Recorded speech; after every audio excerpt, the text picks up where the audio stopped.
kami, mas lalo kami nawalan ng gana dahil dun sa nangyari. Wala na po talagang lasa yung pagkain. Yes, yung fried chicken. Guys, ano naman lang yung, magkano lang naman yung flour, yung asin, yung paminta, para lang magkalasa yung chicken. Broadcast pa more sa social media, ate, para siraan si Diwata. Nako, yung Diwata Chicken Joy daw ay walang lasa. At lahat daw ng pagkain ni Diwata dyan, walang lasa. Baka naman, ate, baka kung anong sinubo mo, madam, bago kumain dyan. Tingin ko mukhang yamaners to Nakotse pa yung pumunta dyan Baka naman di ka na sanay kumain dyan sa mga pagkaing vendor. Tapos pumunta ka dyan.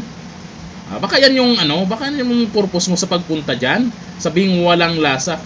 Walang lasa, dinadayo nga yan at binalik-balikan. Ganito yan.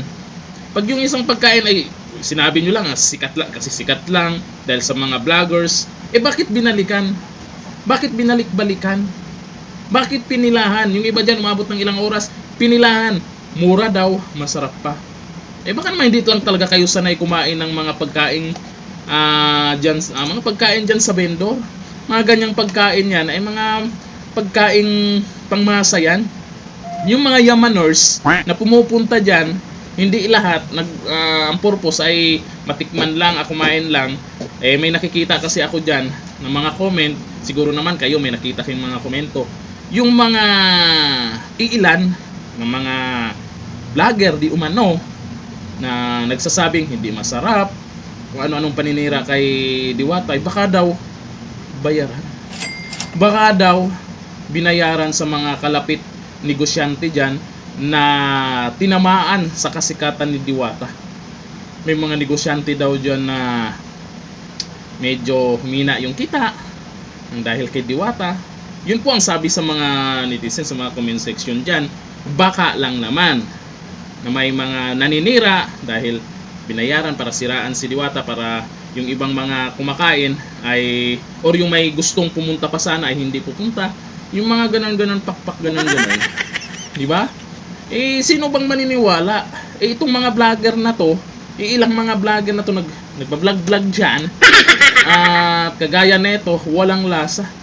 Alam nyo, yung Pares, sa Pares pa lang, sa Chicken Joy naman, alam nyo, kahit hindi mo timplahan yan, lasang chicken pa rin yan. Pag sinabing walang lasa, baka kung ano yung sinubo mo bago kumain dyan. Diba?